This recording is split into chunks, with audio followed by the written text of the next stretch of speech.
নবীরে তো মক্কার কত কাফির মুশরিকরা দেখলো, ইহুদি নাসারারাও আমার নবীরে দেখলো। তুমি আমি আল্লাহর নবীর ইমানদার উম্মত হয়েও নবীরে দেখতে পারলাম না।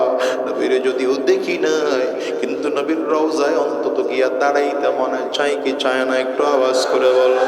হ্যাঁ বাবা, আমেরিকায় যাও, চাইনিজ যাও, জাপান, জার্মান, ইন্দোনেশিয়া, ফ্রান্স, মালয়েশিয়ায় যাও, আমার নবীর রওজায় কার কার যাইতে মনে চায়? একটু দুই হাত উঁচা করে দেখাও না, একটু চিল্লায় জোরে ডাকো আল্লাহ। চোখের পানি পালা ডাকো না আল্লাহ। চোখে যদি পানি না, সে কান্নার ভান ধরে ডাকো না আল্লাহ। ওগো দয়ার মালিক,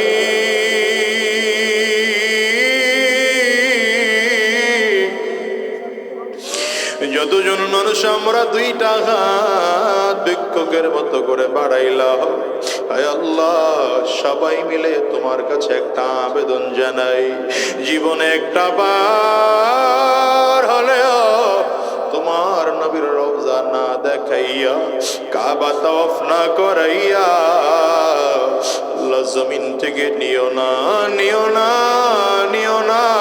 চিল্লা বলো না আমিন।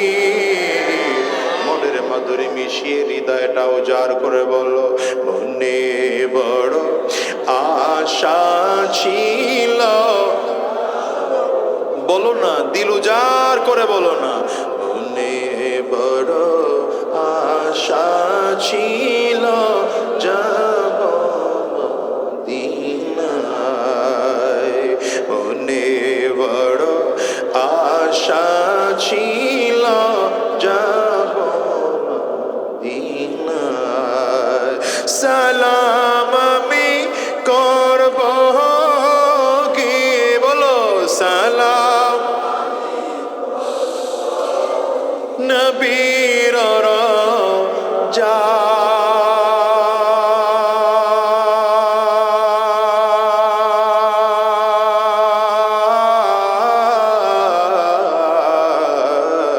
মনে বড় আশা ছিল যাব, মনে বড় আশা ছিল। আরব সাগর পারি দেব,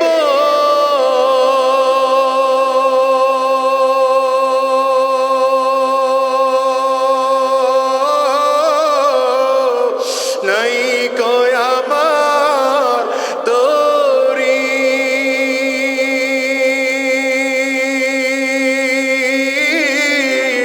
পাখি নয় যে ওরে যাব ডানাতে ভর করি।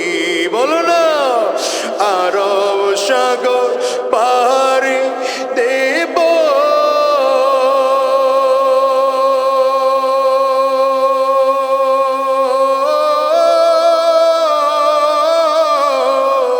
নাই কয় আমার তোরি।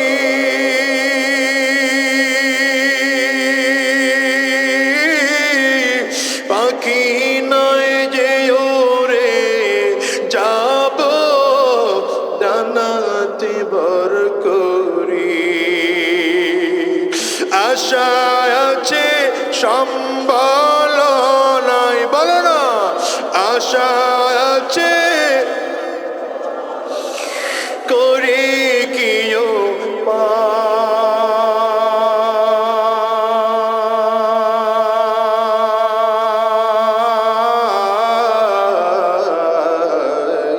মনে বড় আশা ছিল, মনে বড় আশা ছিল। করে যার টুকরো যুবক, নবীর মুহাব্বত করে যার মধ্যে ঢুকাও, আমার আল্লাহ পাকের মুহাব্বত করে যার মধ্যে ঢুকাও। আমার নবীর দ্বীনের পথে নিজের জীবনটাকে পরিচালিত করো। কেন বলে জানো? আমার নবীর পথে চলার কারণে আবু বকর সিদ্দিক রাদিয়াল্লাহু আনহুর দাম বেড়ে গেল, ওমর ফারুক রাদিয়াল্লাহু আনহুর দাম বেড়ে গেল। আর নবীজির বিরোধিতা করেছিল আবু জাহাল, আবু লাহাব, উতবা, শাইবা, উবাই, উমাইয়া। বলো তো আজকে গোটা দুনিয়ায় এদের অস্তিত্ব পর্যন্ত খুঁজে পাওয়া যায় না। গোটা দুনিয়াও যদি খুঁজো, আবু জাহালের একটা লাশের টুকরা হাড্ডি পর্যন্ত পাইবা না। আরে দাফন দেওয়া হয়েছে না পোড়ায় দেওয়া হয়েছে, এই দুনিয়ার কেউ জানে না, খুঁজেও পায় না। কিন্তু মুসলমান, আমার নবীর সাহাবী আবু বকর সিদ্দিকের কবরের দিকে একটা বারের জন্য তাকাও, আমার ফারুক রাদিয়াল্লাহু আনহুর কবরের দিকে একটা বারের জন্য তাকাও, সর্বোপরি আমার নবীর রওজার দিকে তাকাও।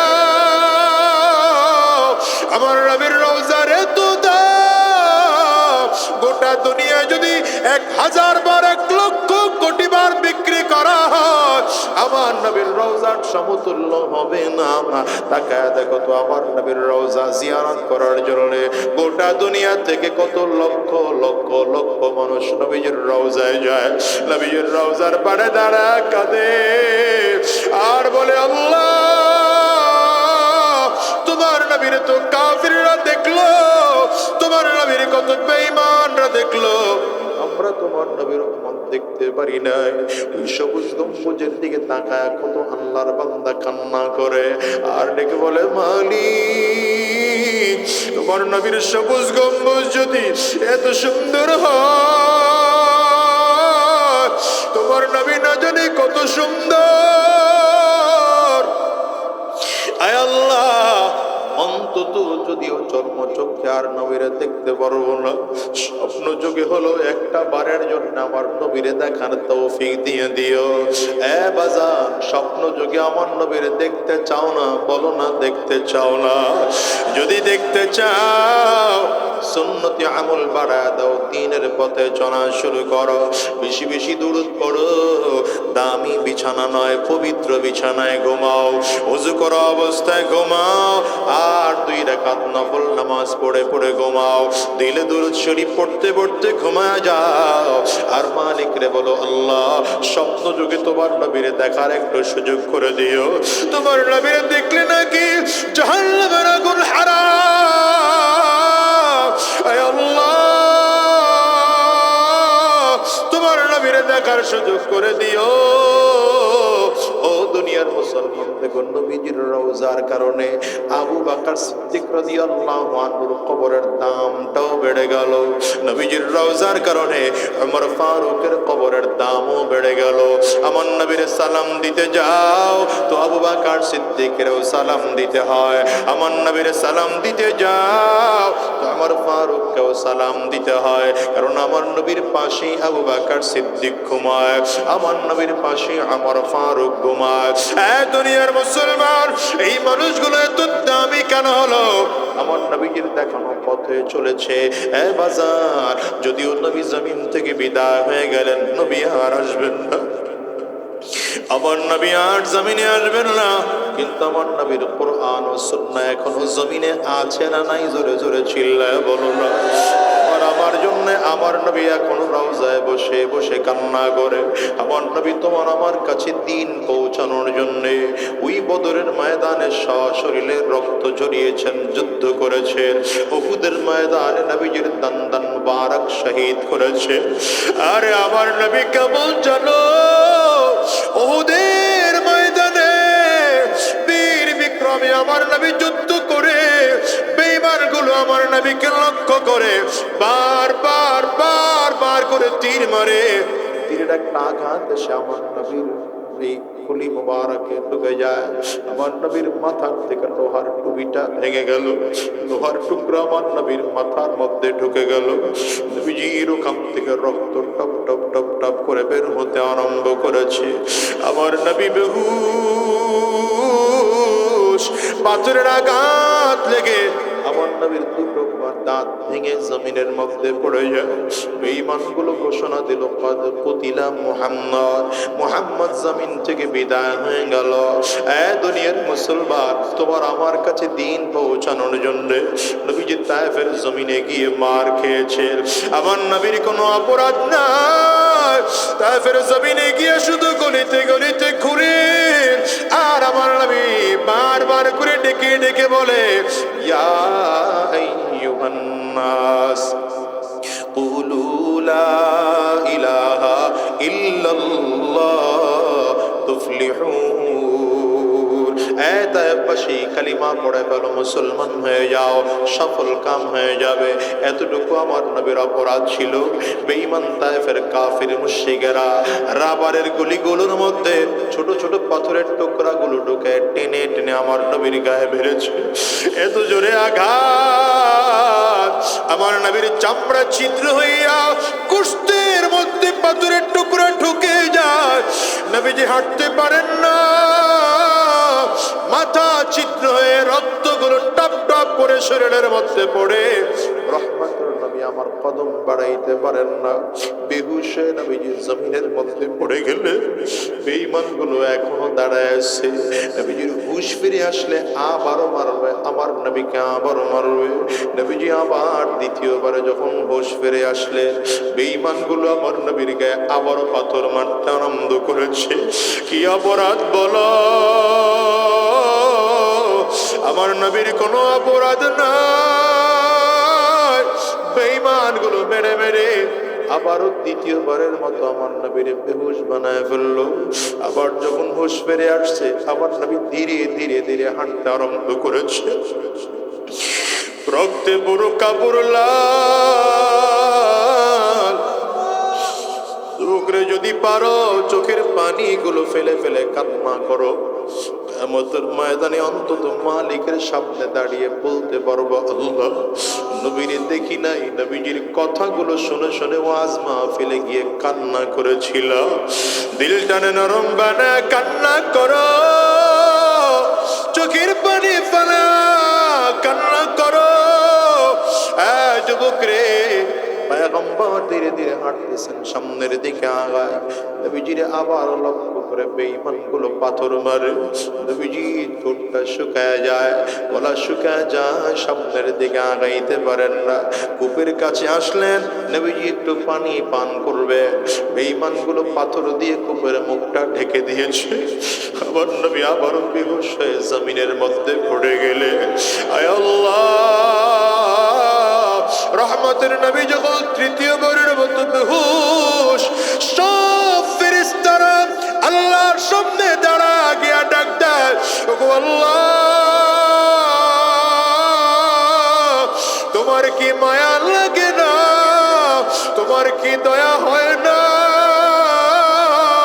তোমার বন্ধুর দিকে তাকায় দেখো, তোমার বন্ধুর মা নাই, বাবা নাই। এরই কলিজার টুকরা যুবক, আমার নবী তো জন্মের আগে বাবাকে হারাইছে। নবীজি জন্মের 6 বছরের মাথায় মাকে হারাইলেন। 8 বছর বয়সে নবীজি নিজের দাদাকেও হারিয়েছে। এই কষ্ট তোমাদের কি বোঝানো যাবে না। আজকের এই মজলিসে এমন কেউ যদি থাকো বাজান, যার ঘরে মা নাই, যার ঘরে বাবা নাই, ওই মানুষটা বুঝবা মা না থাকা একটা সন্তানের জন্য কত কষ্টের। বাবারে, আজকের এই ময়দানটার মধ্যে কার কার মা নাই, হাতটা উঁচা করে দেখাও। কার কার বাবা নাই, তোমরা একটু হাত উঁচা করে দেখাও না বাজার। হাতগুলো নামায় না, হাতগুলো তুলে রাখো। দেখো না কত মানুষ চোখের পানিগুলো ফেলে ফেলে কান্না করে। কলিজার টুকরা যুবক,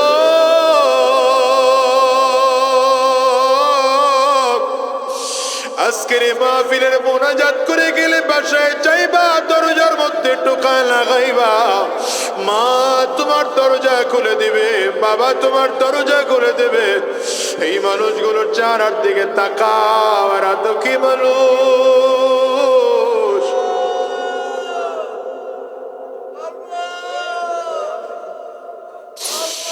এরা বাসে গিয়া দরজার মধ্যে ঢুকে দিলে মা এদের দরজা খুলবে না। আমি আজ দিও তো একজন দুঃখী সন্তান রে বাবা, ইয়েতিম সন্তান। আজকে 20টা বছর হয়ে গেল আমি আমার মাকে হারায় ফেললাম। কলিজার টুকরো যুবক রে, অনুরোধ করে যাই মার বাবার সাথে বেয়াদবি আচরণ করিও না, বরঞ্চ রব দোয়া শিখায় দিয়েছেন, রব্বির হামহুমা কামা রাব্বায়ানি সগীরা। রহমতের নবীর অবস্থা দেখা সব ফেরেশতারা কান্না করে, আল্লাহ তোর হাবিবের দিকে একটু তাকাও। তাকায় দেখো না, হাতগুলো নামা, আল্লাহর দিকে ডেকে বলেন, আল্লাহ হাত তাকায় দেখো না, তোমার বন্ধুর ঘরে মা নাই, তোমার বন্ধুর ঘরে বাবা নাই। বেঈমান গুলো এমন মার তোমার বন্ধুকে বেড়েছে, রক্ত শরীর বেয়ে বেয়ে পড়ে, নবীজি হাঁটতে পারেন না। আল্লাহ তাআলা ডাক দিলেন, জিবরাইল যাও, বন্ধুর কাছে চলে যাও, ওই যারা পাহাড়ের দায়িত্বে ফেরেশতা তাদেরকে নিয়ে চলে যাও। জিবরিল আমিন আমার নবীর কাছে চলে আসলেন, পয়গম্বর, আয় আল্লাহ পয়গম্বর, যেই ফেরেশতারা আপনার এই পাহাড়ের দায়িত্বে আছে তাদেরকে সাথে করে নিয়ে আসলাম। আপনি যদি বলেন 2 পাহাড়ের চাপ দিয়ে তায়েফবাসীকে জমিন থেকে বিদায় করে দেওয়া হবে। রহমতের নবী আমার কান্না করে আর ডাক দেয়, জিবরাইল ওদেরকে পাহাড়ের চাপ দিয়ে মারবা না, ওদেরকে যদি মারো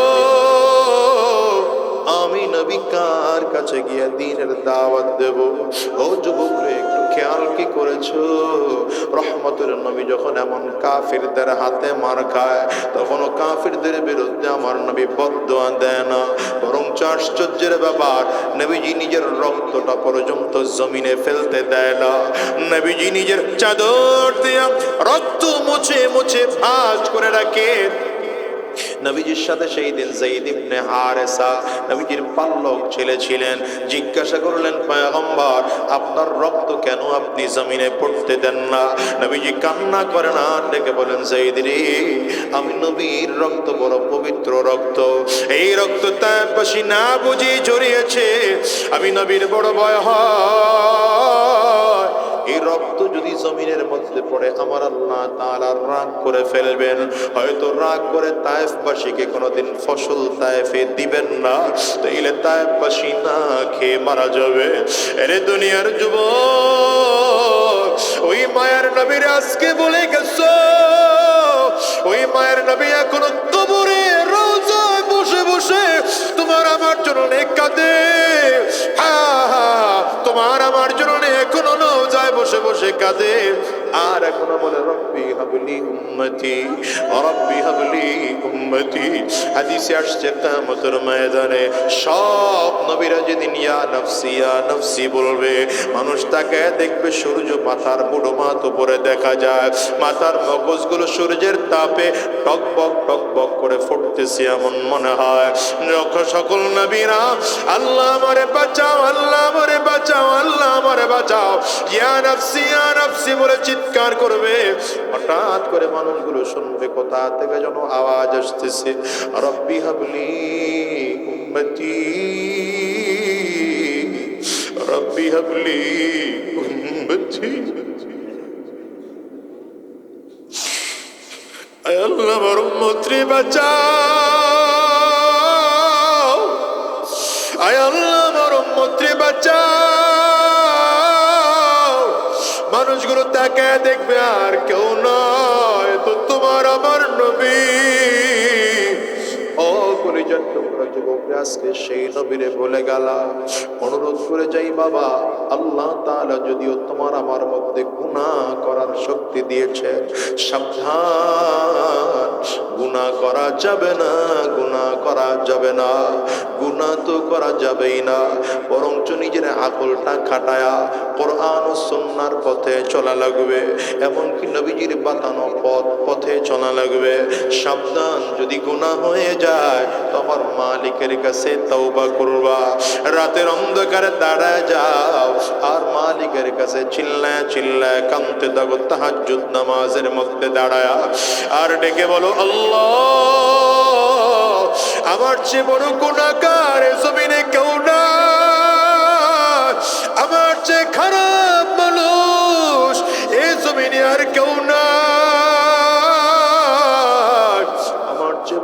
জাহান্নামের আসামি এই জমিনে আর কেউ নাই। এ বাজার, আজকের এই মাহফিলটার দিকে তাকায় দেখো না, আজকের এই মাহফিল কারো জীবনের শেষ মাহফিল হতে পারে। আজকের এই রাত কারো জীবনের শেষ রাত হতে পারে। আজকের এই মোনাজাত কারো জীবনের শেষ মোনাজাত হতে পারে।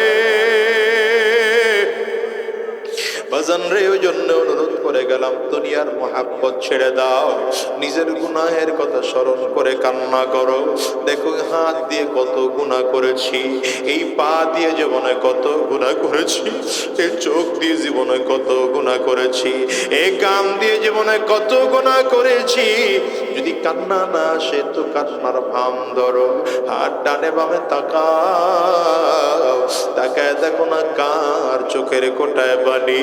ওই মানুষটার দিকে তাকিয়ে নিজের নিজে ধিক্কার মারো আর চিল্লায় ডাক দাও, আল্লাহ আমার চোখে কি পানিও না, আমার চোখ গুনাহের কারণে কি অন্ধ, আমার চোখ থেকে পানি শুকায় গেল।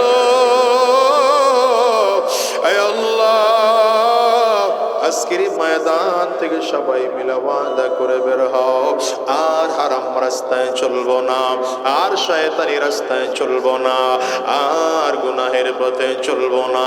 যতদিন আল্লাহর জমিনে থাকবো, মালিকের গোলামি করব, দ্বীন ও ইসলামের পথে চলবো। কারা কারা ওয়াদা করতে পারো? দুইটা হাত উঁচা করে আল্লাহকে দেখাও, আওয়াজ দিয়ে চিৎকার করে জোরে ডাক দাও, আল্লাহ। চোখে যদি পানি না আসে তো কান্নার ভাম ধরে ডাকো, আর চিল্লা মালিক রে জোরে ডাক দাও, আল্লাহ। জাহান্নামের আযাবের কথা স্মরণ করে কান্না করো না বাবা, কবরের আযাবের কথা স্মরণ করে কান্না করো, নিজের গুনাহের কথা স্মরণ করে কান্না করো, আর আবার মালিক রে চিল্লায়া জোরে ডাক দাও, আল্লাহ। দয়ার মালিক জোরে ডাক দাও, জোরে ডাক দাও, আরো জোরে ডাকো, ওগো দয়া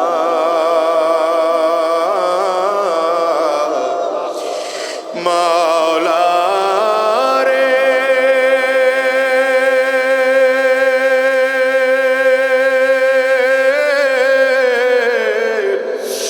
ওগো দয়ার মাবুদ রে, আল্লাহ। সবাই মিলে ওয়াদা করলাম আর হারাম রাস্তায় চলবো না, আর শয়তানি রাস্তায় চলবো না, আর গুনাহের পথে চলবো না। আল্লাহ তুমি কবুল করে নাও, কবুল করে নাও। চিল্লায় বলো আমিন, আর জোরে জবান খুলে বলো আল্লাহুম্মা আমিন। সুবহানাকা লা ইলমা লানা ইল্লা মা আল্লামতানা إنك أنت العليم الحكيم رب اشرح لي صدري ويسر لي أمري واحلل عقدة من لساني يفقه قولي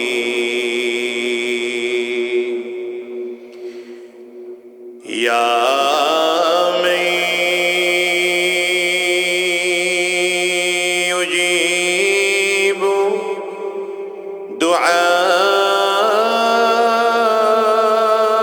دعاء المضطر في الظلم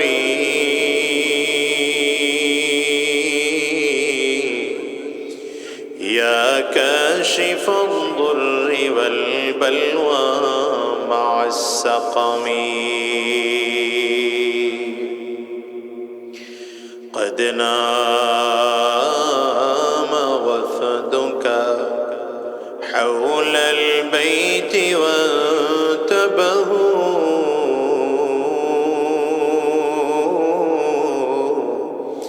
وأنت يا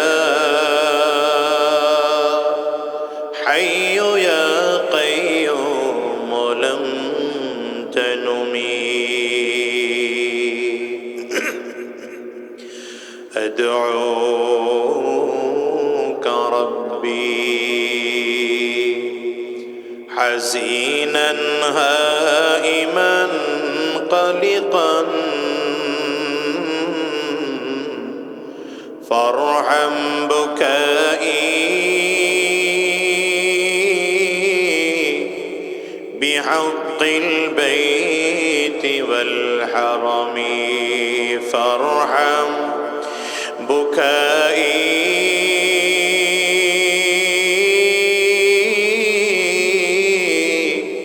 بحق البيت والحرم ধর্মগঞ্জ সমাজ উন্নয়ন সংসদ ও মদিনাতুল উলুম ইসলামিয়া মাদ্রাসা ও ইতিমখানার উদ্যোগে আয়োজিত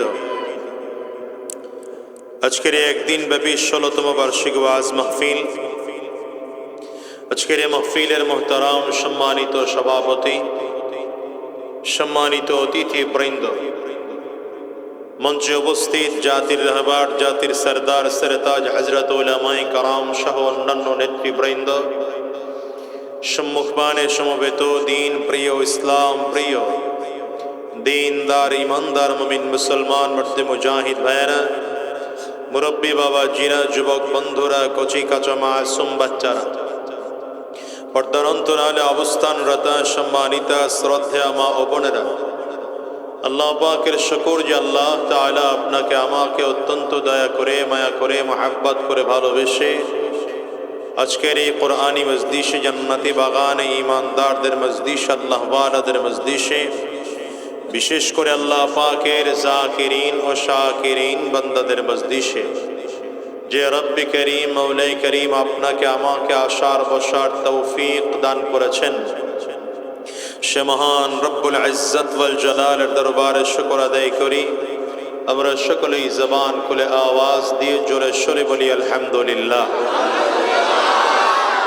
এই মাহফিলে আসতে পারা, বসতে পারা, এগুলো বান্দা নিজের ইচ্ছায় পারে না, নিজস্ব শক্তি দিয়ে পারে না। এই সাআদাত বা জোরে বা জোয়ে নিজ আল্লাহ তাআলা যাকে কবুল করেন তাকে আল্লাহ তাআলা এই সকল মজলিসে নিয়ে আসেন, ঠিক না বেটি? এই জন্য আমরা যারা আসতে পারলাম, আল্লাহ তাআলা যাদেরকে নিয়ে আসছেন, আমরা সকলেই জবান খুলে প্রাণ উজাড় করে আওয়াজ দিয়ে জোরে সোরে একবার বলি আলহামদুলিল্লাহ। খুশি না বেজার? জোরে বলেন খুশি না বেজার? আমি যে আয়াতে কারিমা তিলাওয়াত করেছি, আল্লাহ রাব্বুল আলামিন বলেন ওয়াল্লাযীনা জাহাদু ফীনা লানাহদিয়ান্নাহুম সুবুলানা। আল্লাহ বলেন আমার যেই বান্দা আমি আল্লাহর রাস্তায় চলার জন্য চেষ্টা করে, মেহনত করে, ফিকির করে, আমি আল্লাহ তাআলা তাকে আমার পথে চলার রাস্তা দেখায় দিই। জোরে বলেন হয় না আওয়াজ? আরো জোরে বলেন। এই জন্য বান্দার কাজ হলো চেষ্টা করা। বলেন বান্দার কাজ কি? সবাই বলেন বান্দা চেষ্টা করবে। সফল হবে কি হবে না এটা বান্দা জানে না। সফলতা দেওয়ার মালিক কে? ডান হাতের শাহাদাত আঙ্গুলিটা উঁচা করে চিল্লায় বলেন বান্দার কাজ হলো চেষ্টা করা। কি চেষ্টা করবে? বান্দা গুনাহ থেকে বেঁচে থাকার চেষ্টা করবে, বান্দা নেকের কাজ করার চেষ্টা করবে, বান্দা জাহান্নাম থেকে মুক্তি পাওয়ার চেষ্টা করবে, বান্দা জান্নাত পাওয়ার জন্য চেষ্টা করবে। এক কথায় আল্লাহর সন্তুষ্টির পথে, নবীজির সন্তুষ্টির পথে, কোরআন ও সুন্নাহর পথে বান্দা হাজারো বাধা উপেক্ষা করে বান্দা দ্বীনের পথে চলবে। দেখেন আল্লাহ তাআলা বান্দাকে এমন করে সৃষ্টি করেছেন চাইলে বান্দা নেকের কাজও করতে পারে, চাইলে বান্দা গুনাহের কাজও করতে পারে। ঠিক না বেঠিক বলেন? চাইলে বান্দা নেকের কাজও করতে পারে, চাইলে বান্দা গুনাহের কাজও করতে পারে। আল্লাহ তাআলা এমন করেই বান্দাকে বানিয়েছে। ফেরেশতাদেরকে আল্লাহ তাআলা সৃষ্টি করেছেন। ফেরেশতাদের মধ্যে আল্লাহ তাআলা গুনাহ করার শক্তি দিয়ে বানানি নাই। ফেরেশতারা এজন্য গুনাহ করতে পারে না, গুনাহের স্বাদ বুঝে না, গুনাহের মজা বুঝে না। গুনাহের মধ্যে যে কি স্বাদ কি মজা এটা ফেরেশতারা বুঝে না। কারণ গুনাহ করার জন্য, অপরাধ করার জন্য যা যা যোগ্যতার দরকার একটাও ফেরেশতাদেরকে আল্লাহ তাআলা দিয়ে বানান নাই। মানুষ সাধারণত গুনাহ করে কেন, অন্যায় করে কেন? রাগের কারণে। বলেন কিসের কারণে? রাগের কারণে। রাগের কারণে অপরাধ করে। বলেন ফেরেশতাদের রাগ নাই? বলেন ফেরেশতাদের রাগ। মানুষ রাগ করে, অন্যায় করে কেন, গুনাহ করে কেন? দ্বিতীয় নম্বর লোভের কারণে। কিসের কারণে? দেখবেন আপনি এই যে দীর্ঘ 16-17 বছর ধরে আমার এ দেশ থেকে যাদেরকে 2008-এ ক্ষমতায় বসাইছিলাম, মাশাআল্লাহ একবার ক্ষমতায় তো ছিলেন, এখন জানগা না। লোভ এখন এটা এমন এক জিনিস যে 2014-তেও আবার এসে ক্ষমতায় বসা রাখছে। 2014-তেও মাশাআল্লাহ ক্ষমতায় আসছেন, এবার 18-তে ছাড়েন না, 18-তেও ছাড়া যায় না।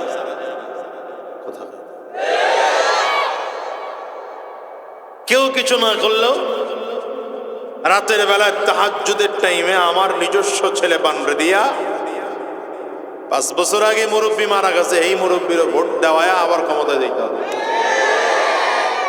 মরা মানুষের ভোট হয়েছে না? কথা কন না তো। চাচি ভোট কেন্দ্রে বারান্দায় বারান্দায় কান্না করে। যুবক একজন দাঁড়ায় ডাক দেয়, চাচি দৌড়ায় লাভ নাই, ভোট আপনারটা দেওয়া হয়ে গেছে। চাচি কয় আমি তো মাত্রই এলাম কেন্দ্রে, আমারটা হইলো কেমনে? কয় খালি আপনারটা না, আপনার স্বামীরটাও দেওয়া হয়ে গেছে। চাচি বারান্দায় দাঁড়ায় দাঁড়ায় কান্না করে, আরে তোমার চাচায় যে এসে ভোট দিয়ে গেল গা, আমার একটু খবর দিবা না? কাঁদেন কেন? আমার স্বামীটা তো 5 বছর আগে মারা গেছে। 5 বছর পরে যে কবর থেকে ওইটা আইসা ভোটটা দিয়ে আবার গেল গা, আমার আগে জানাইলো তো অন্তত স্বামীর দেখাটা পাইতাম। কি কথা বলে? এমন ভোট এই দেশে হয় নাই। 18-তে হলো ভাই, 3 বার তো হয়ে গেল, এবার নামেন। আঙ্গুল বলে তো কলা গাছ যা হওয়ার হয়েছে, লোভ সামলাইতে পারে না, 24-এ আবার লাগবে। কথা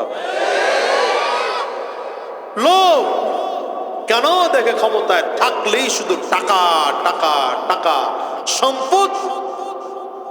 আঙ্গুল বলে কলা গাছ হওয়া যায়, পাহাড় করা যায়। আর হইছেও তো এটা। এই 16 বছরে 28 লক্ষ কোটি টাকা দেশ থেকে শুধু পাচার হয়েছে। আগামী কত শত বছর লাগবে এই টাকা রিকভার করতে, ঠিক কিনা বলেন?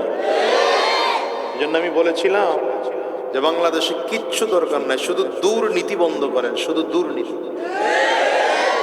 দুর্নীতি বন্ধ করেন, দেখবেন এদেশ উন্নতি হতে সময় লাগবে না। আপনারা তো হুজুররা কথা বললেই খালি রাজনীতির দিকে টাইনা টাইনা নেন। হুজুরদের সব কথা রাজনীতি মনে করেন না, কিছু কথা ঈমানের, কিছু কথা ঈমানের তাগিদে বলতে হয়। আমি তো এখানে নির্বাচনে দাঁড়াই নাই যে আমার নির্বাচনী কথা বলা লাগবে, বলেন? কথা বলেন না। তা আমি কেন কথা বলছি? কথা বলার কারণ হলো এটা আমার ঈমানের তাগিদে আমি কথা বলছি। বলেন না কিসের তাগিদে কথা বলছি? হ্যাঁ, এই দুর্নীতি এদেশ থেকে যাবে না, এদেশ থেকে দখলবাজি যাবে না। যদি দুর্নীতি মুক্ত করতে হয় এদেশে ইসলাম কায়েম করতে হয়। এজন্য শপথ গ্রহণ করুন, শপথ গ্রহণ করুন, আগামী দিনের বাংলাদেশ ইসলামের বাংলাদেশ হবে। আগামীর বাংলাদেশ কোরআন সুন্নাহর বাংলাদেশ হবে। আগামীর বাংলাদেশ মজলুম জনতার বাংলাদেশ হবে। আগামীর বাংলাদেশ উলামায়ে কেরামদের বাংলাদেশ হবে। আগামীর বাংলাদেশ দাড়িওয়ালা টুপিওয়ালা জুব্বাওয়ালাদের বাংলাদেশ হবে। আর যদি উলামায়ে কেরামে বাংলাদেশ করার জন্য আপনাকে আমাকে ডাকেন, আমরা রাজপথে নামবো। রক্ত দেওয়ার দরকার হলে রক্ত দেব। যদি আম দিতে হয়, কারা কারা তৈয়ার আছো? দুই হাত উঁচা করে দেখাও।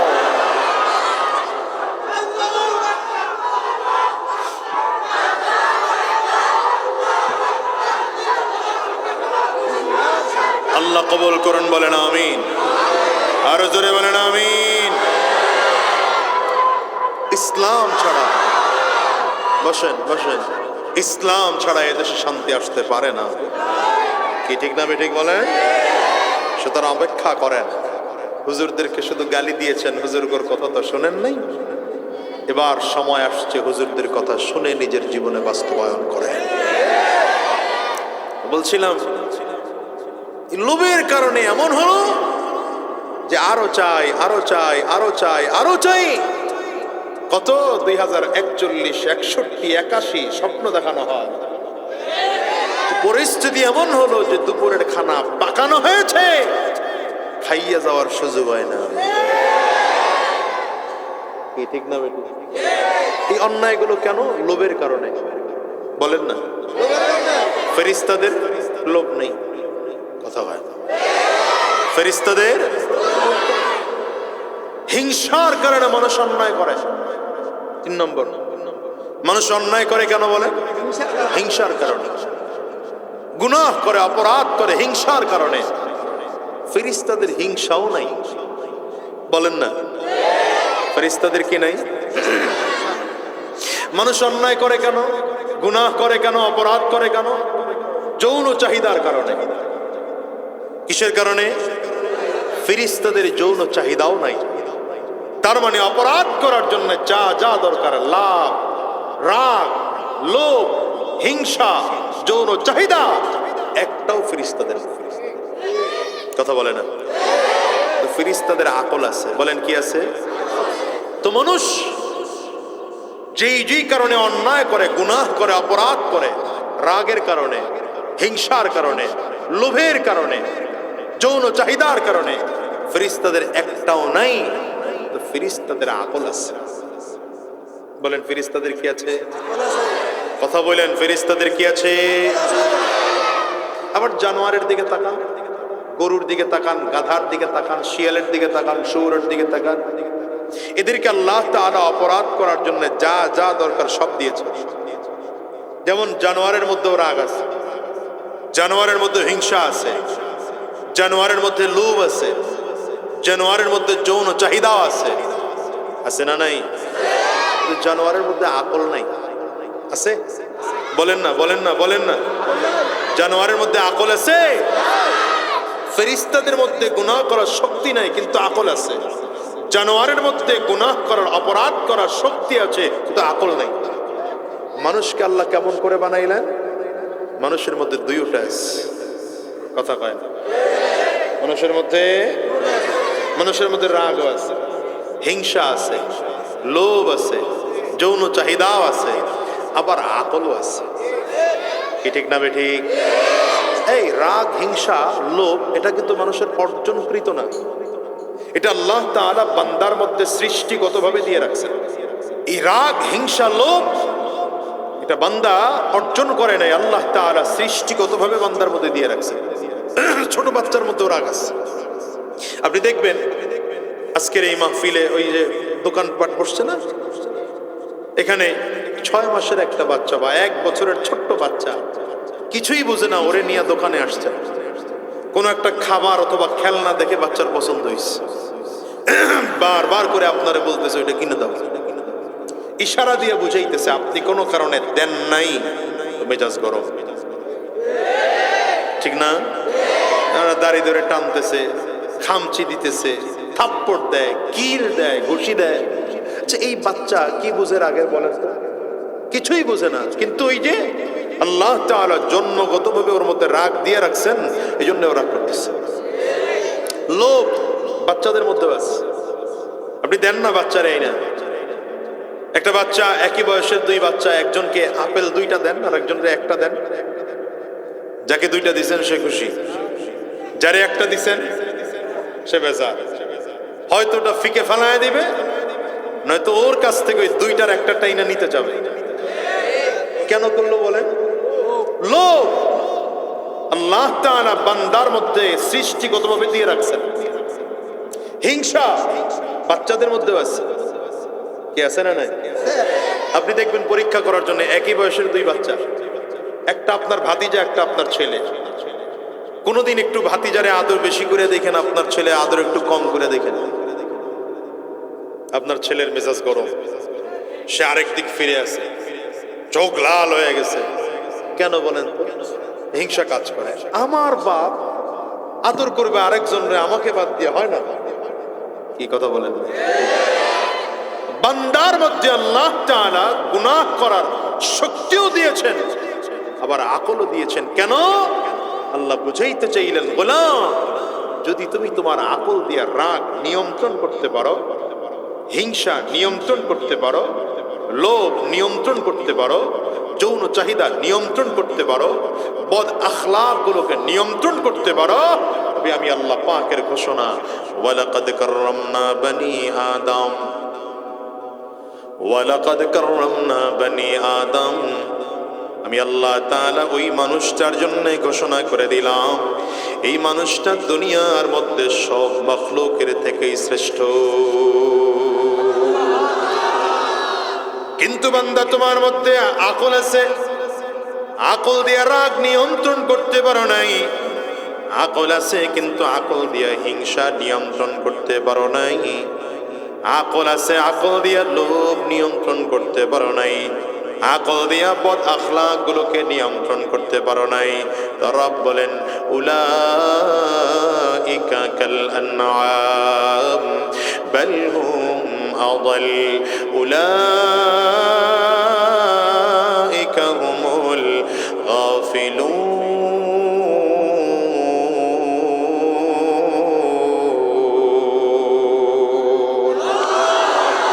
আল্লাহ বলেন, আকল দিয়ে যদি রাগ হিংসা লোভকে নিয়ন্ত্রণ করতে না পারো, তাইলে তোমার অবস্থা হলো এমন, দুনিয়ার চতুষ্পায় জন্তু আছে, গাধা আছে, শিয়াল আছে, শুয়োর আছে, কুকুর আছে, দুনিয়ার অগণিত জানোয়ার আছে। আল্লাহ বলেন তোমার অবস্থা হলো এই জানোয়ারের মতো, শুধু জানোয়ারের মতোই নয়, তার চেয়েও খারাপ। মানুষকে আল্লাহ তুলনা করেছেন জানোয়ারের সাথে। কেন বলেন তো? যেই মানুষটার আকল আছে কিন্তু নিজেকে বদ আখলাক থেকে ফিরাতে পারে নাই। মানুষ আবার জানোয়ারের মতো হয় কি করে? আল্লাহ কোরআন বলছে, মিথ্যা বলছে? তাহলে কোনো কারণ তো আছে, কথা কয় না। উদাহরণ দিলে ভালো করে বুঝবেন। বলবো, আপনাদের এই এলাকায় যখন ফজরের আজান হয় মসজিদগুলোতে, আপনাদের এলাকার গরুগুলো সব ওযু গোসল কইরা পাক পবিত্র হয়ে পবিত্র কাপড় টাপড় পরিধান করে এরপরে মসজিদে চলে যায়। সবাই বলেন না? মনে হয় যায়। স্টেজের লোকজন তো মোটেও কয় না, আপনারা যা কইছেন না কইছেন, যায়। গরুটাই যায় না, গাধা, শিয়ালে, শুয়োরে, কথা বলেন। জোহর ফজরে গেল না, জোহরে, আসরে, মাগরিবে, ইশায়, রাতে তাহাজ্জুদ পড়ে, পড়ে না? কথা কন না। এই মুসলমান, আপনার আমার সমাজে এমন একদল মানুষ আছে না নাই? ফজরের আজান শুনে মসজিদে যায় না। এখন তো কথা কন না জোরে। আসরের আজান শুনে মসজিদে যায় না, জোহরের আজান শুনে মসজিদে যায় না, ইশার আজান শুনে মসজিদে যায় না, মাগরিবের আজান শুনে মসজিদে যায় না, ঘরে বৈশাও পড়ে না। বলেন এই মানুষটার মধ্যে গরুটার মধ্যে পার্থক্য। আরেকটা উদাহরণ দিই, দিলে আরো ভালো বুঝবেন। বলবো, এই একটা গরুর কাজ কয়টা বলেন? দুইটা। একটা গরুর কাজ কয়টা? খাওয়া আর ঘুম। খাওয়া। একটা গরু সারাদিন ওর কাজই হলো এই দুইটা। সারা রাত ধরে ঘুমাবে।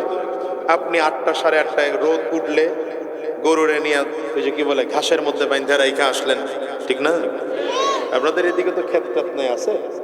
যখন ছিল তখনকার কথা বলতেছি, মনে করেন এক ক্ষেতের মধ্যে নিয়ে বাইন্ধা রাইখা আসলেন, গরুটার সুন্দর করে এর থেকে আরো বড় প্যান্ডেল কইরা এরপরে মাইক টেক লাগায়া ভালো মানের বক্তা এনে বুঝাইলেন, এই গরু গরু যেখানে বানলাম এই আইলের ডান সাইডের ক্ষেত আমার, বাম সাইডেরটা আরেকজনের। ডান সাইডের মনে চায় খা, কিন্তু বাম সাইডে খাবি না, এটা তোর জন্য খাওয়া আরাম, খাওয়া তোর জন্যে খাইলে জুতার বাড়ি দিমু, খাইলে জাহান্নামের আগুনে জ্বলবি। 1 ঘন্টা ধরে এমন করে সুন্দর করে বুঝাইছেন, বুঝায়া খালি গরুরে বাইন্ধা রাস্তায় উঠছেন। কোন জায়গায় গরু কথা কয়, বুঝছে হালাল নাই, হারাম নাই, সুদ নাই, ঘুষ নাই, ভালো নাই, মন্দ নাই, পাক নাই, না পাক নাই, জায়েজ নাই, না জায়েজ নাই, নিজেরটা নাই, পরেরটা নাই, যা পায় তাই খায়। কথা বলে না? সারাদিন খাইয়ে রাতের বেলা বাসায় এসে ঘুমায়, ওই কাম ওইটাই। কথা বলে না? আমাদের সমাজে এমন কিছু মানুষ আছে না নাই? সারাদিন নামাজ নাই, রোজা নাই, হজ নাই, যাকাত নাই, পর্দা নাই, ও খালি ঘুমায়। ওই ফজরের নামাজেরও খবর নাই, 8টা সাড়ে 8টায় ঘুম থেকে উঠছে। উনি গোসল টোসল করে অফিসে গেছে, চাকরিতে গেছে, ব্যবসায় গেছে, দোকানে গেছে, গিয়া উনিও হালাল নাই, হারাম নাই, সুদ নাই, ঘুষ নাই, ভালো নাই, মন্দ নাই, পাক নাই, না পাক নাই, জায়েজ নাই, না জায়েজ নাই, নিজেরটা নাই, পরেরটা নাই, গরুর মতো যা পায়, জোরে গরুর মতো যা পায়। এই মানুষটার মধ্যে গরুটার মধ্যে পার্থক্য বলেন না, বলেন না, বলেন না? আছে পার্থক্য, আছে, আছে। কিছু না থাকলে কি বালহুম আদাল হয়?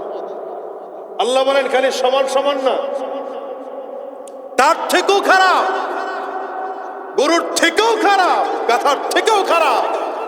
কেমন করে এটা আরেকটু উদাহরণ দিলে ভালো বুঝবেন, বলবো? আপনার মনে হয় শুরুতেই রাগ করে ফেলাইতেছেন, শুরুতেই না গরু গাধার লগে মিলাইলাম। হ্যাঁ, একটা গরু এখানে দাঁড়ায় আছে, মনে করে পানির পিপাসায় প্রচন্ড রোদের মধ্যে হা হুতাশ করতেছে। আপনি ওরে বলেন, এই বেটা গরু পানির পিপাসা লাগছে, তোর জন্য গলির ওই মাথায় সুন্দর করে খৈল দিয়া, বসে দিয়া, লবণ দিয়া, ভাতের মাঠ দিয়া, চারির মধ্যে সুন্দর করে কি কয় এটারে, সুন্দর করে ভাতের মার দিয়া শরবত গলায় রেখে আসছি, গিয়া খায়ায়। এটা বললে গরুটা এখান থেকে গিয়া ওই চারির থেকে এই গলির মাথায় গিয়া খাই আসতে পারবে না? হ্যাঁ, কয় না, জোরে বলে না। কিন্তু একজন মানুষ এখানে পানির পিপাসায় কাতরাইতেছে। আপনি বললেন, ভাই আপনি এখানে পানির পিপাসা কেন? আপনি যে সামনে দোকান আছে, দোকানে যান, ওখানে মিনারেল ওয়াটার আছে, ফিল্টার আলাদা বানিয়ে আছে, কিনতেও পারবেন, চাইলে ফ্রিও খাইতে পারবেন, গ্লাস আছে, জগ আছে, যান গিয়ে পানি পান করে আসেন। লোকটা আপনার ঠিকানা অনুযায়ী এইগুলির মাথায় গিয়া দোকান খুঁজে পানি কিনে পান করতে পারবে না পারবে না? মানুষ পারলো, গরুটা পারলো না, কারণটা কি? হ্যাঁ, বলেন বলেন বলেন। এই এতক্ষণ ধরে এটাই বুঝাইতে চাইছিলাম, গরুর মধ্যে কি নাই? মানুষের মধ্যে আকল আছে, গরুর মধ্যে আকল নাই। মানুষের মধ্যে আকল থাকার পরেও তার কাজ যদি হয় আকলহীন গরুর মতো, মানুষের মধ্যে জ্ঞান থাকার পরেও তার কাজ যদি হয় জ্ঞানহীন গাধার মতো, মানুষের মধ্যে বিবেক থাকার পরেও তার কাজ যদি হয় বিবেকহীন ছাগলের মতো, তো আল্লাহ বলেন ওটা গরু না, গাধা না, ছাগল না, তার চেয়েও খারাপ। উলাইকা কাল আনআম বাল হুম ضل أولئك هم الغافلون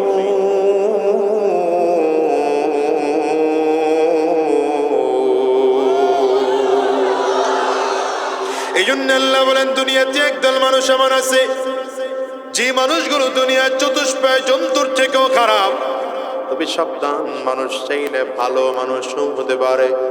গোটা দুনিয়ার সব থেকে দামি মানুষ যদি হতে চাও, রাসূলুল্লাহ সাল্লাল্লাহু আলাইহি ওয়াসাল্লাম বলেন, তারাকতু ফীকুম আমরাইন লান তাদিল্লু মা তামাসসাকতুম বিহিমা কিতাবাল্লাহ ওয়া সুন্নাত রাসূলি। পয়গম্বর ডেকে বলেন, দুনিয়ার মানুষেরা শোনো, তোমরা যদি দামি মানুষ হতে চাও, আমি নবী জমিন থেকে বিদায় হয়ে যাব, বেশি দিন জমিনের মধ্যে থাকবো না।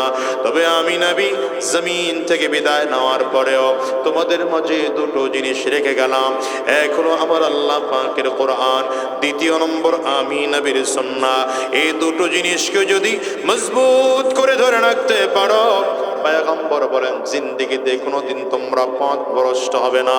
এই জন্য বলে যে এই মানুষ রে, দামি মানুষ যদি হতে চাও, আল্লাহর কোরআন আর নবীর সুন্নাহ আঁকড়িয়ে ধরো। মনে রাখবেন, আল্লাহ তাআলা আকল দিয়েছেন দুনিয়ার টাকাওয়ালা হওয়ার জন্য না, আকল দিয়েছেন আল্লাহ তাআলা দুনিয়ার ক্ষমতাওয়ালা হওয়ার জন্য নয়। আকল দিয়েছেন দুনিয়ায় গাড়ি বাড়ি টাকা পয়সাওয়ালা হওয়ার জন্য নয়। কারণ দুনিয়াতে এমন হাজারো লক্ষ মানুষ পাওয়া যাবে, গাড়ি বাড়ি অনেক বেশি, গাড়ি বাড়ির মালিক অনেক বেশি, সম্পদের মালিক, কিন্তু বুদ্ধি কম। নাই এমন লোক? আবার দেখবেন কত মানুষ কুড়ের ঘরে ঘুমায়, কিন্তু বুদ্ধির তার অভাব নাই। কত মানুষ এমন দেখবেন বুদ্ধি কম কিন্তু ক্ষমতাওয়ালা।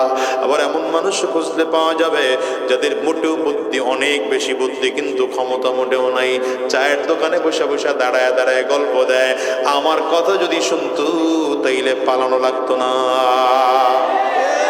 তাহলে আপনি বুদ্ধি দিলেন না কেন? আমারটা শুনে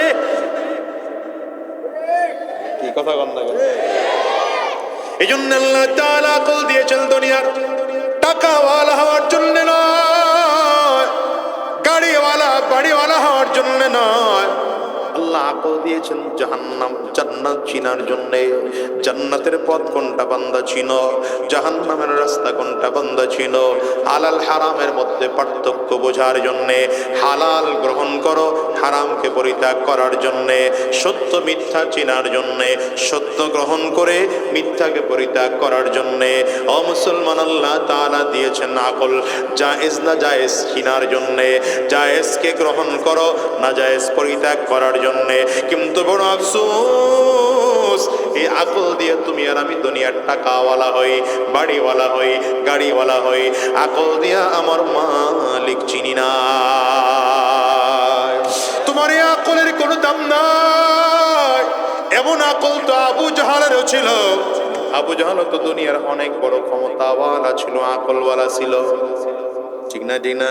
মক্কার কাফের মুশরিকরা তো আবু জাহালকে আবুল হাকাম বলতো, বুদ্ধির বাপ। কিসের বাপ? বুদ্ধির বাপ। এত বুদ্ধি ছিল আবু জাহালের মধ্যে, কিন্তু আল্লাহ এবং তার রাসূল তাকে উপাধি দিয়েছে আবুল হিকাম না, এটা মূর্খের বাপ আবু জাহাল। কেন? আবু জাহালের মধ্যে ক্ষমতায় কেমনে থাকতে হবে সেই বুদ্ধি ছিল, কেমনে আরেকজনের সম্পদ দখল দিতে হবে এই বুদ্ধি ভালো করেছিল, দোকান কেমন করে দখল করতে হবে এই বুদ্ধি ভালো ছিল। কথা কয় না? রাস্তার কাজ দেখায় চুরি করে কেমন করে খাওয়া লাগবে এই বুদ্ধি ছিল। কিন্তু এই বুদ্ধি ছিল না যেই বুদ্ধি দিয়ে জান্নাত পাওয়া যায়, যেই বুদ্ধি দিয়ে জাহান্নাম থেকে বাঁচা যায়, যেই আকল দিয়ে, যেই জ্ঞান দিয়ে আল্লাহকে চেনা যায়। এই জন্য মুসলমান শোনো, এই আকলটারে কাজে লাগাও। শোনো বান্দা, তোমার আকলটা দুনিয়ায় দ্বীনের পথে চলার জন্য যথেষ্ট না। আল্লাহ তাআলা এই জন্য আকলের পাশাপাশি কুরআনুল কারীম দিয়েছে। 114 সূরাওয়ালা কুরআন, 30 পারাওয়ালা কুরআন দিয়েছেন আল্লাহ। আকলটা যদি দ্বীনের পথে চলার জন্য যথেষ্ট না হয়, জায়েজ না জায়েজ যদি পার্থক্য করতে না পারো, সত্য মিথ্যার মধ্যে যদি পার্থক্য করতে না পারো, তাইলে আমি আল্লাহ কোরআন দিলাম, এই কোরআনকে পড়ো, তারপরে দ্বীনের পথে চলো। হ্যাঁ বান্দা শোনো, এই কোরআন সবাই বুঝবে না, কারণ এটা আমার মালিকের কালাম। কোরআন বোঝার জন্য আল্লাহ তাআলা একজন পয়গম্বর পাঠাইলেন, নবী পাঠাইলেন, উস্তাদ পাঠাইলেন। হুয়াল্লাযী বাআসা ফিল উম্মিয়িনা রাসূলাম মিনহুম ইয়াতলু আলাইহিম আয়াতিহি ওয়া ইউযাক্কিহিম ওয়া ইউআল্লিমুহুমুল কিতাবা ওয়াল হিকমা ওয়া ইন কানু মিন ক্বাবলু লাফি যালালিম মুবিন।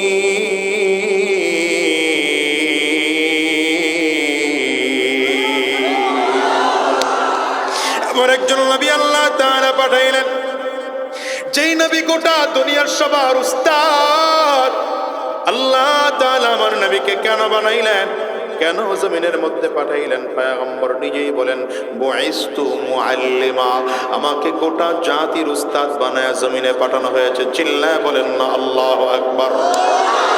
এই যে আমরা এখানে যারা বসলাম, আমরা সব নবীর ছাত্র, আমিও নবীর ছাত্র, আপনারাও নবীর ছাত্র।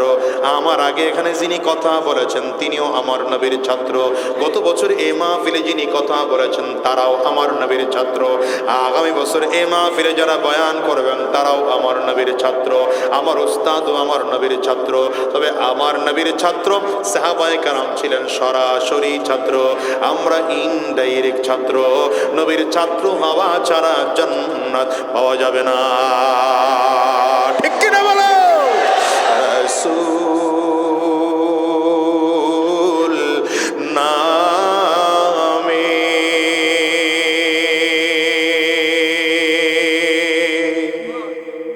কে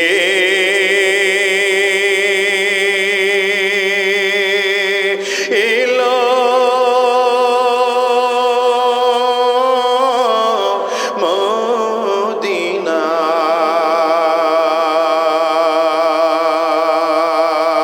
মদিনায়, রাসূল নামে, বলো না রাসূল নামে। গলেতে তসবির মালা,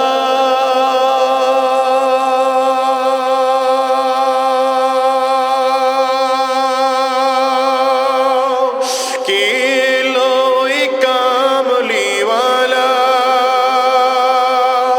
রে,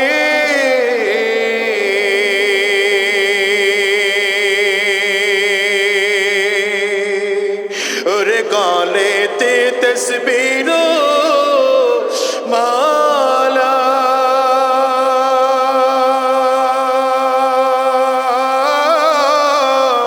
কিলোই কামলিওয়ালা রে,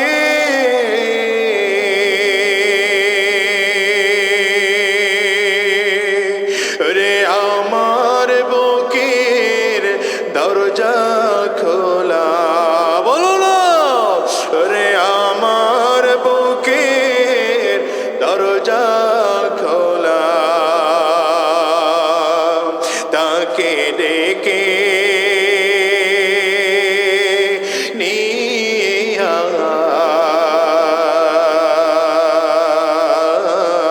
আয়, রাসূল নামে কে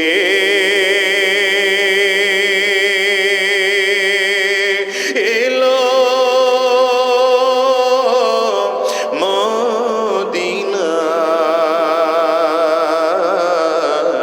রাসূল নামে।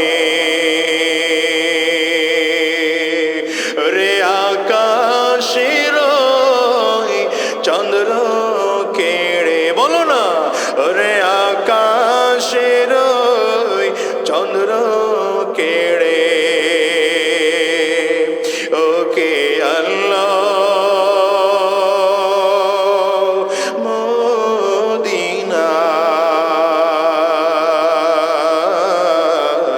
রাসূল নামে।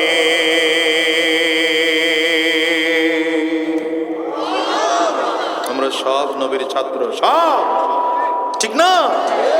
এখানে যা বসছে সব নবীর ছাত্র। তবে সাহাবায়ে কেরাম ছিলেন আমার নবীর সরাসরি ছাত্র।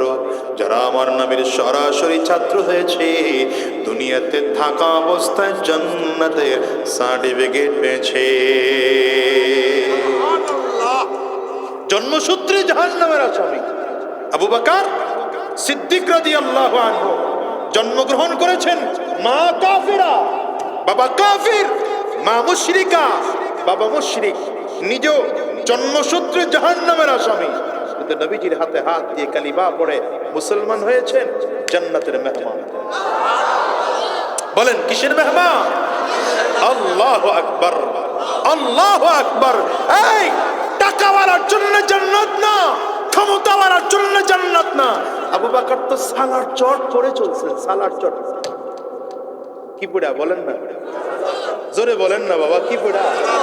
হ্যাঁ, জিবরিল আমিন আসছেন আমার নবীজির দরবারে, পয়গম্বরের সামনে দাঁড়ায় বললেন, পয়গম্বর আপনার আবু বকরকে একটু সালাম জানা আমার কাছে নিয়ে আসেন না। নবীজি আবু বকর সিদ্দিক রাদিয়াল্লাহু আনহুকে সালাম জানালেন। আবু বকর সিদ্দিক রাদিয়াল্লাহু আনহু এসে আমার নবীর পাশে দাঁড়ায় আছে। এক পাশে জিবরিল আমিন দাঁড়ানো, আরেক পাশে আবু বকর সিদ্দিক রাদিয়াল্লাহু আনহু দাঁড়ানো। নবীজি তাকায় তাকায় দেখে আবু বকর সিদ্দিক রাদিয়াল্লাহু আনহুর পরনে ছালার চটের জুব্বা দেখা যায়। জিবরিল আমিনের পরনেও ছালার চটের জুব্বা দেখা যায়। আবু বকর সিদ্দিক রাদিয়াল্লাহু আনহুর মাথার পাগড়িটা ছালার চট দিয়ে বাঁধা। জিবরিল আমিনও তেমন করে ছালার চট দিয়ে মাথায় পাগড়ি বেঁধেছে। নবীজি ডাক দিলেন, আবু বকর তুমি জিবরিলের পোশাক পরেছো না জিবরিল তোমার পোশাক পরেছে? জিবরিল আমিন বলেন, পয়গম্বর আমার পোশাক কেন আবু বকর পরবে? আমি তো ফেরেশতা, আমার পোশাক পরার দরকার হয় না। বরঞ্চ আমি আজকে খুশি হয়ে আবু বকর সিদ্দিকের পোশাক আমি পরেছি।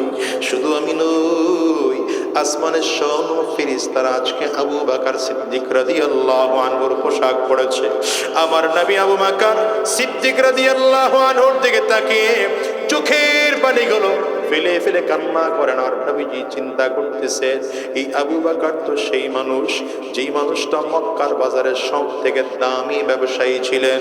বড় বড় ব্যবসায়ীরা আবু বকর সিদ্দিক রাদিয়াল্লাহু আনহুর কাছ থেকে ব্যবসার পরামর্শ নিতেন, কারণ তিনি একজন সফল মক্কার ব্যবসায়ী ছিলেন। এই আবু বকর সিদ্দিক রাদিয়াল্লাহু আনহু এমন একজন মানুষ যিনি মক্কার বাজারে সব থেকে দামি কাপড় দিয়ে জামা বানাইতেন। এই আবু বকর তো এমন মানুষ, মক্কার বাজারের সব থেকে দামি আসবাবগুলো তার ঘরের মধ্যে ছিল। আজকে সে আবু বকর এত গরিব, চারার চট পড়ে পড়ে ঘুরে। কারণটাকে জানো? সব নবীর জন্য দিয়েছে, সব ইসলামের পথে দান করেছে। আবু বকর সিদ্দিক রাদিয়াল্লাহু আনহু বলেন, এ যুবক দিলের কান লাগায় কথা শোনো। আবু বকর সিদ্দিক রাদিয়াল্লাহু আনহু বলেন, গোটা দুনিয়ার মধ্যে আমি আবু বকরের কাছে তিনটা জিনিস প্রিয়। বলেন কয়টা জিনিস প্রিয়? বলেন কয়টা জিনিস? আবু বকর বলেন, পয়গম্বর এক নম্বর প্রিয় আন-নাজরু ইলা ওয়াজহি রাসূলিল্লাহ, আপনার সুন্দর চেহারাটার দিকে তাকিয়ে থাকা আমি আবু বকরের কাছে সবথেকে প্রিয়। হুজুর আমার দিলটা যখন খারাপ হয়, আপনার সুন্দর চেহারার দিকে তাকাইলে আমার দিলটা ভালো হয়। এজন্য আমার সুন্দর চেহারার দিকে তাকায় থাকা আমার কাছে সব থেকে প্রিয়। আবু বকর সিদ্দিক এই জন্য আমার নবীজির চেহারার দিকে তাকায় থাকতেন, চেহারার দিকে তাকায় থাকতেন। দ্বিতীয় নম্বর, আবু বকর সিদ্দিক বলেন, ইনফাকু মালি আলা রাসূলিল্লাহ, আমার যত সম্পদ আছে সবগুলো আপনার জন্য খরচ করা আমার কাছে প্রিয়। কেমন খরচ করেছেন জানো? আবু বকর সিদ্দিক রাদিয়াল্লাহু আনহু একবার গিয়া ঘরের ওয়ালের মধ্যে হাত বুলাইতেছে। নবীজির স্ত্রী হযরত আম্মা জান আয়েশা সিদ্দিকা রাদিয়াল্লাহু আনহা বলেন, আমি আমার আব্বা জানকে দেখেছি ঘরের ওয়ালটার মধ্যে হাত বুলায়। আমি আমার আব্বাকে জিজ্ঞাসা করলাম, আব্বু কেন আপনি ওয়ালের মধ্যে হাত লাগান? বলে, আমি তাকায় তাকায় দেখি আমার ওয়ালের মধ্যে একটা সুই আছে কিনা। এই সুইটা পর্যন্ত আমি আমার নবীর দরবারে নিয়ে দাঁড় করাবো। নবীজির দরবারে সব নিয়ে হাজির করলে আমার নবী ডাক দিলেন, আবু বকর ঘরে কি রেখে আসছো? বলে, ঘরে আমি আল্লাহ এবং তার রাসূল রেখে আসছি। আবু বকর সিদ্দিক আমার নবীর জন্য খরচ করে করে করে করে সব সম্পদ আজকে গরিব। আবু বকর সিদ্দিক বলেন, পয়গম্বর আমার কাছে 3 নম্বর প্রিয় আমার একটা বাচ্চা মেয়ে আছে, নাম তার আয়েশা, মাত্র 6 বছর বয়স। আমার খুব মনটায় চায় আমার এই মেয়েটাকে আপনার কাছে বিয়ে দেব। নবীজি হ্যাঁ বলেন না, নাও বলেন না, কারণ হ্যাঁ বললেও সমস্যা, না বললেও সমস্যা। কারণ আমার নবী যদি হ্যাঁ বলেন তাইলে মাত্র অল্প বয়সে বাচ্চাকে আমার নবীর বিয়ে করা লাগে, আমার নবী সেটা হ্যাঁ বলতে পারেন না।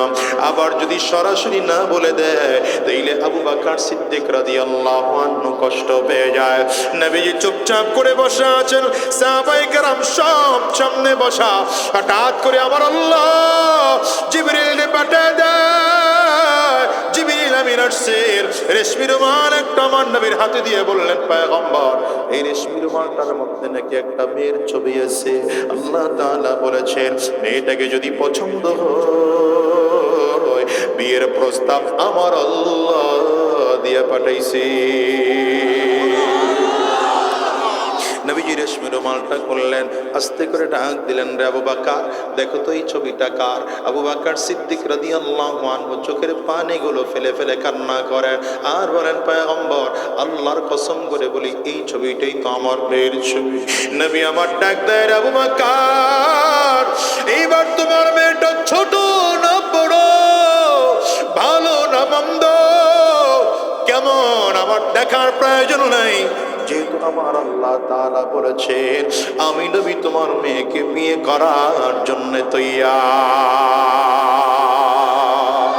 এবার যদি বুঝেন তাইলে বলেন, আবু বকর সিদ্দিক রাদিয়াল্লাহু আনহুর মেয়ে আম্মা জান আয়েশা সিদ্দিকা রাদিয়াল্লাহু আনহাকে বিয়ের প্রস্তাব আমার নবী আগে দিয়েছেন না আল্লাহ তাআলা প্রস্তাব দিয়ে নবীর কাছে পাঠাইছেন?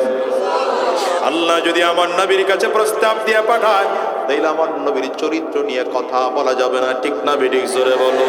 আজকে যে আমার নবীর চরিত্র নিয়ে কথা বলে আমি তো মনে করি ওদের মগজে পছন্দ রয়েছে, আমার এই বাংলার জমিনে ওদের থাকার কোনো অধিকার না।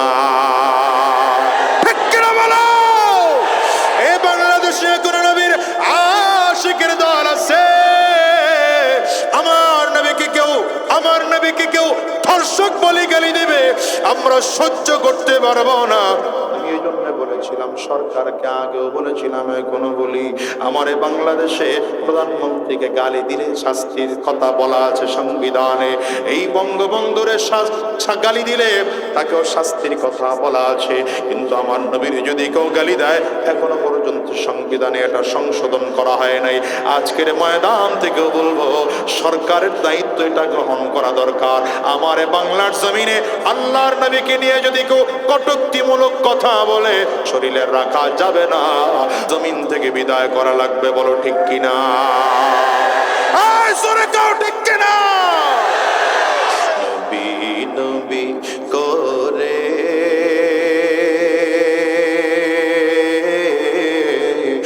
আর কত কাল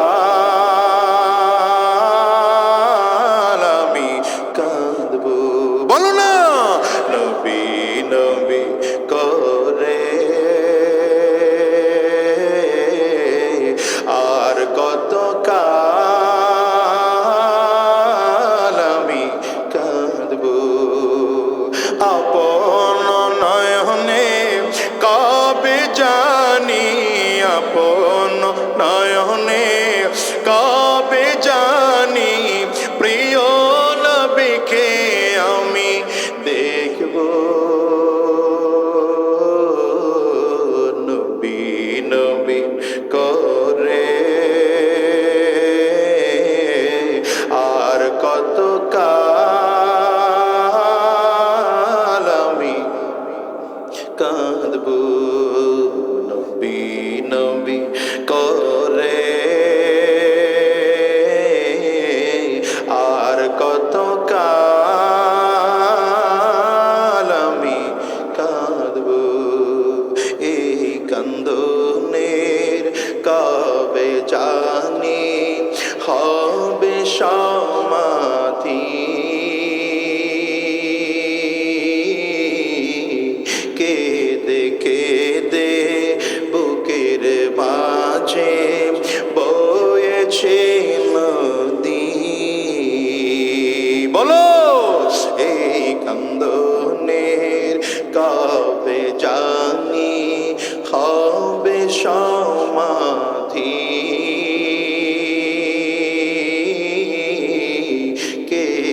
কেঁদে বুকের মাঝে বয়েছে নদী, সেই নদী কেঁদে বলে, সেই নদী কেঁদে বলে সাগর বানাবো। নবী নবী করে আর কত কাল আমি কাঁদবো। বলো নবী নবী করে আর কত কাল আমি। দুনিয়ার মুসলমান আবু বকর সিদ্দিক রাদিয়াল্লাহু আনহু চালাট চাট করে আমার নবীজির সামনে দাঁড়ায় আছে। জিবরিল আমিন আমার নবীজির দিকে তাকিয়ে আছেন, দেখেন পয়গম্বর চোখের পানিগুলো ফেলে ফেলে কান্না আরম্ভ করেছে। জিবরিল ডাক দেয়, পয়গম্বর আমি যখনই আপনার কাছে আসি ওয়াহি নিয়ে আসি অথবা কোরআনের কোনো আয়াত নিয়ে আসি, আজকে ওয়াহি আলাদা করে নিয়ে আসি নাই, কোরআনের কোনো আয়াত নিয়ে আসি নাই। আজকে কেন এসেছি পয়গম্বর? কারণ হলো আল্লাহ পাকের সালাম আপনার মাধ্যমে আবু বকরের কাছে পৌঁছে দেওয়ার জন্য আসছি। এবার জিবরিল ডাকতে, ইন্নাল্লাহ ইয়াকরাউ আলাইকা সালাম ইয়া আবা বকর, হে আবু বকর আল্লাহর পক্ষ থেকে সালাম গ্রহণ করো। সারা চটপড়া মানুষ, কিন্তু আমার রবের কাছে এত দাম, এই রব আমার আল্লাহ তাআলা আবু বকরকে সালাম পাঠায় দেয়। এখন আমার নবী আবু বকর সিদ্দিকরা ডাক দেয়, এ সাহাবীরা শুনো, ইন্নী লা আ'রাফু রাজুলাম বিইসমিহি ওয়া বিইসমি আবিহি ওয়া উম্মিহি লা ইয়াতি বাবাম মিন আবওয়াবিল জান্নাহ ফায়ুকালু লাহু মারহাবান মারহাবা। পয়গম্বর ডেকে বলেন, সাহাবীরা শুনো, আমি এমন একজন লোকের নাম জানি, তার বাবার নামটাও জানি, মায়ের নামটাও জানি, বংশ পরিচয় আমি নবী ভালো করে জানি। এই লোকটা যখন কিয়ামতের ময়দানে জান্নাতের গেট দিয়ে ঢুকতে থাকবে, তো জান্নাতের ফেরেশতারা আমন্ত্রণ নিমন্ত্রণ জানানোর জন্য দুই দিক দিয়ে কাতার করে লাল গালিচা বিছায়া দাঁড়ায় যাবে। আল্লাহর বান্দা যখন জান্নাতের গেট দিয়ে ঢুকতে থাকবে, তো জান্নাতি ফেরেশতারা মারহাবা মারহাবা বলে নিমন্ত্রণ জানাবে। সাহাবায়ে কেরাম ডেকে বললেন, পয়গম্বর কেমন দামি মানুষ, আমরা তার নামটা একটু জানতে চাই।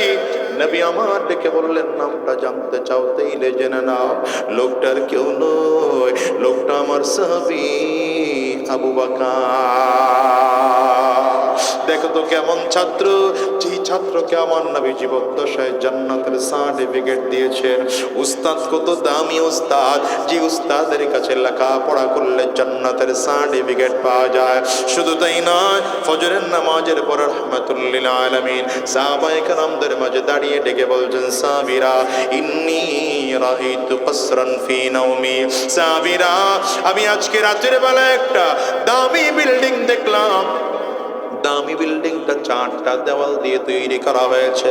একটা দেওয়াল মণিমুক্তা দিয়ে তৈরি করা হলো, একটা দেওয়াল জান্নাতি লাল রঙের স্বর্ণ দিয়ে তৈরি করা হয়েছে, একটা দেওয়াল জান্নাতি জবরদস্ত পাথর দিয়ে তৈরি করা হয়েছে, একটা দেওয়াল জান্নাতি ইয়াকুত পাথর দিয়ে তৈরি করা হয়েছে।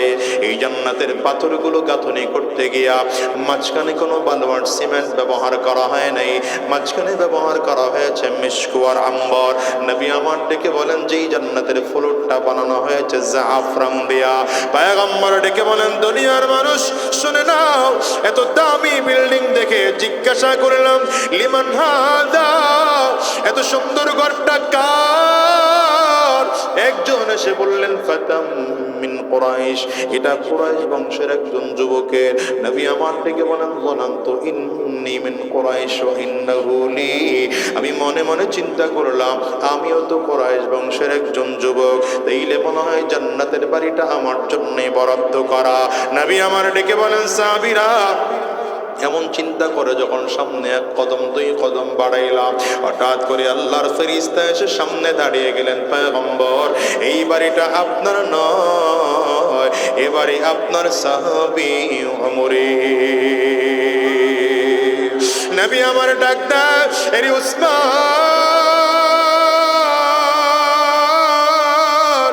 ইন্না লিকুল্লি নাবিয়্যিন রাফীকুন ফিল জান্নাহ ওয়া আনতা রাফীকি ফিল জান্নাহ। এরে উসমান, সব নবীদেরকে আল্লাহ তাআলা জান্নাতে যাওয়ার পরে একজন বন্ধু দিবেন, সাথী দিবেন, সঙ্গী দিবেন।